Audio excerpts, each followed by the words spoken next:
Hello everyone, this is Erik, the Asian movie enthusiast, and it's time to talk about a pretty cool little event that happened back in the early 2000s. There was a director's duel between Ryuhei Kitamura, who previously directed Versus, and Yukihiko Tsutsumi, who directed the Trick television series, where each of them agreed to make one film each, but release them at the same time. I'm going to talk very briefly about how this event actually happened, then I'll review both films and reveal which one I personally prefer. So how did this director duel originate? How was it conceived? Well, from the DVD special features that I've seen, as well as some online articles, it would seem that Kitamura and Tsutsumi were at a film festival in Germany, of all places, and were chatting at the hotel bar. Now, Tsutsumi came up with the idea of doing separate films and release them at the same time. But the interesting aspect is that both films would be restricted to a certain set of parameters. They eventually agreed to the following rules. Number one, the film must be shot in 8 days or less and have a relatively small budget. That's a huge challenge in and of itself. Number two, the script must contain no more than a small handful of characters, preferably 3 or less. Number three, the film can only take place in one setting. And number four, at least one character must die. So this is certainly an intriguing challenge that they set up for each other. So what did these guys come up with? Well, Tsutsumi came up with 2LDK. Plot goes something like this. You have two struggling actresses who share a Tokyo apartment. As they compete for the same film role and the same love interest, their petty squabbles soon turn into an all-out war. And when all is said and done, you know these ladies lost their security deposit on the apartment. So 2LDK is an interesting movie. It's more of a dramatic thriller with lots of nuance in terms of developing the animosity between the girls. But they do not show their criticisms toward each other at the start. You know, there's a lot of inner monologue that is used, which expresses what each of the characters are really thinking instead of what they're saying to each other. So in other words, we get to hear the thoughts inside of their heads. And it's very amusing because everyone in real life does it, right? I mean, have you ever met someone that you disliked and wanted to criticize but decided just to keep your mouth shut? Well, we get to hear what these characters are thinking in this film. So you will be able to relate to the situation in 2LDK. That's one of the big reasons why this film works as well as it does. It has relatability. There's also some subtle details that might go over your head if you're not paying close attention. Make sure you pay attention to the details on this one. There's lots of little things littered throughout. The film is only about 69 minutes long, so it's very easy to sit through. Perhaps some very slight pacing issues here and there, but nothing notable. And if you really think about the rules of this director project, I think they called it the Duel project. You could probably guess that the conflict between these two characters is going to escalate and turn violent. However, Tsutsumi decided to infuse the film with enough black humor that it's actually fun to watch. So, you know, if you're somebody who hates like torture scenes and stuff like that, it doesn't get that nasty. You know, it does get pretty crazy, but it doesn't turn into like Saw or Hostel or anything like that. You know what I mean? Because the black humor is there. And even though there are some memorable acts of violence in this, I found myself giggling at most of the attacks because of the tone and the fact that they incorporate household items, which is always kind of fun to watch. So the attack scenes are what most people remember about this movie, and I can understand why. However, I will say that 2LDK does look and sound like an older film. Now, this is probably due to the budget limitations, the cameras that were used, or maybe the DVD release itself. But I will return to this observation when we review Aragami.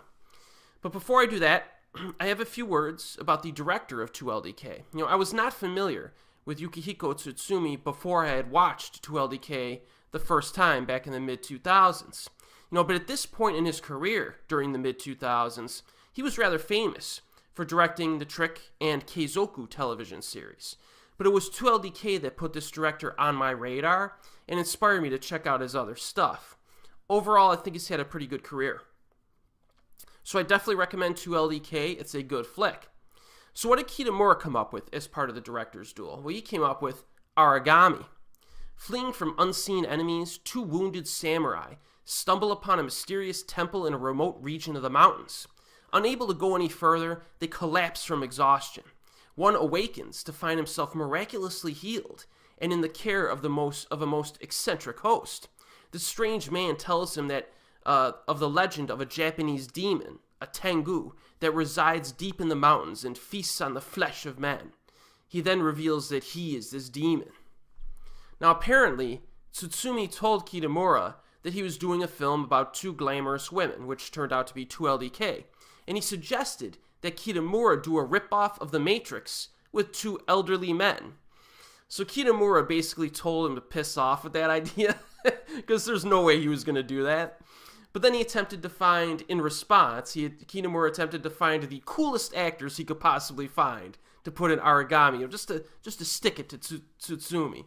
And he was successful, because Masaya Kato was cast as the demon in Aragami. Now you may recognize this guy from his roles in other Japanese films, like The Last Supper, and the Takashi Miike film Agitator. Definitely one of the coolest actors in contemporary Japanese film. Always fun to watch him. One thing you'll notice immediately is that Aragami looks way better than 2LDK, not only in terms of cinematography, but also set design. This takes place in a huge, or not huge, but a pretty large, old-school Japanese temple building that seems to be made mostly of wood, with a huge open area in the middle. And it's a very visually pleasing set to look at during the film. And since these films basically take place in one location each, that's a big benefit, right? Now, Aragami relies on effective dialogue for much of the first half, during which, both characters are given some color, and the conversations are pretty interesting, and the interaction shifts between being cordial and uncomfortable. So it does create a little bit of tension and variety in how these characters react to one another. There's a little humor mixed in, but it feels natural. The personal history of the Tengu is fun too, especially when he references a few notable historical names. If you're familiar with popular Japanese samurai from real life, you'll catch a name in here for sure. But when the sword fighting finally starts, it's pretty well executed, I think.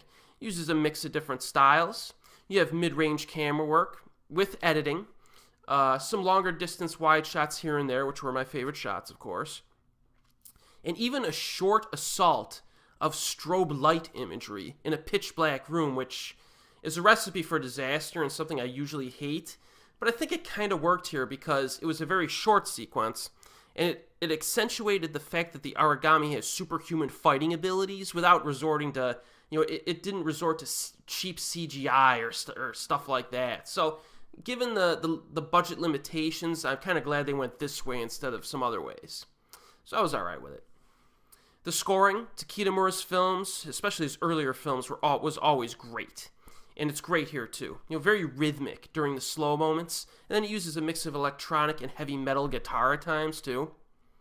Runtime is only 79 minutes, so it's easy to sit through. Again, just like 2LDK, there may be some slight pacing issues here and there, but nothing major. Now, in regard to this director, Ryuhei Kitamura, who I've referenced multiple times on this channel, I reviewed Azumi in its full form very early. One of the first films I think I reviewed on this channel, or at least during the first year of this channel, I reviewed that one. Love that film. I was a huge fan of this guy back in the mid-2000s. He really had a fantastic eye for creating visually compelling cinema that had a distinct feel. You could always tell when you were watching a Kitamura film, and his movies were a lot of fun to watch. At some point, however, I think his ego got in the way. I read somewhere that after he did Azumi and Godzilla Final Wars, he felt like he had nothing left to accomplish, which is kind of an odd thing to feel that early in your career. So he eventually decided to make the leap to American Hollywood films, or at least American studio films, and with an occasional return to Japan with stuff like Lupin the Third. But in my opinion, I think that was a bad decision for most of his viewers, because the last truly impressive film that he directed was Azumi back in 2003, in my opinion. That was 16 years ago. And, he has made some decent movies here or there in the past 15, 16 years, but Versus, Azumi, and Sky High are still the pinnacles of his entire filmography, in my opinion, and they all came during a 3-year period over 16 years ago. So his career, I think, has actually nosedived a lot worse than Tsutsumi's has from the last 15 years. So I really think Kitamura has been kind of wasting his talent in recent years, but at least we can still explore and enjoy his earlier films in the hopes that one day he will regain his top form. So what's my conclusion on this director duel? Word on the street is that the Japanese premiere of both films back in the day had a live audience, of course, who actually voted for their favorite. Aragami won by 1 vote. Now, it seems kind of unreal. It seems like a marketing gimmick, right? It's like the duel was so close. At least that's what the whispers on the internet have said in terms of what happened. Sounds unlikely, but if you look at other sources, it's probably true. On IMDb, just one point of reference, both films have the same exact rating of a 6.9. On Rotten Tomatoes, neither film has a negative critic review, although the number of reviews is minuscule. And the audience ratings of on that site are practically identical. 2LDK has an audience approval rating on that site of 77%, which is slightly higher than Aragami's 74%. And Aragami has a 3.75 out of 5 average audience score compared to 2LDK's audience score of 3.7. So it's pretty close competition here from various sources. So I don't know, maybe Aragami did win by 1 vote at the premiere. But let's be honest, the only thing that really matters is what I think, right? My opinion just matters over anyone else's. So which one do I prefer? My pick goes to 2LDK. That's my pick. I think it's more of a dynamic film that develops interesting characters while at the same time contributing some fun, creative attacks that you do not see very often in movies that revolve around 2 women in an apartment. So in my opinion, I think Yukihiko Tsutsumi won the duel. But I must say that Aragami continues to grow on me after repeat viewing, so the competition is kind of getting closer over time, but I still prefer 2LDK. But the great thing about this project is that you can decide for yourself. I was just joking when I said my opinion was the only one that mattered. Kind of. So this is a prime opportunity for a double feature evening. In fact, 2LDK and Aragami were specifically made to be viewed back to back in one night. So you can watch them in any order, and the run times are not long, so you should easily fit them in. If you want 2 Japanese movies to watch one night, this is a slam dunk choice. It's very natural to pick these 2, and they're really supposed to be watched together. Now, both films are available on Region 1 DVD in the United States with subtitles, although you may need to buy them used at times. And make sure you watch the special features on the DVDs after you watch the films themselves. There's some interesting behind-the-scenes featurettes, and they even have a press conference and some premiere footage as well, I believe. And if you really want to take it to the next level, check out the Japanese anthology Jam Films, which I just recently reviewed on this channel because Kitamura and Tsutsumi both contributed short films within that anthology. They each did 1 short film in there. So Jam Films could be considered the first unofficial director duel between these 2 guys. And I actually prefer Kitamura's short film over Tsutsumi's in that anthology. So, this is an idea that I think really should be used more often. Get 2 directors, you can make it a marketing gimmick. Japan could do this every year. Just pick 2 directors, have them work with limited budgets, have them do a duel of 2 similar films under restricted conditions, and people can, pick which one they like better. I think it's kind of an interesting little project, and I hope more projects like this arise in the future. It'd be pretty cool. And as always, I'll see you next time.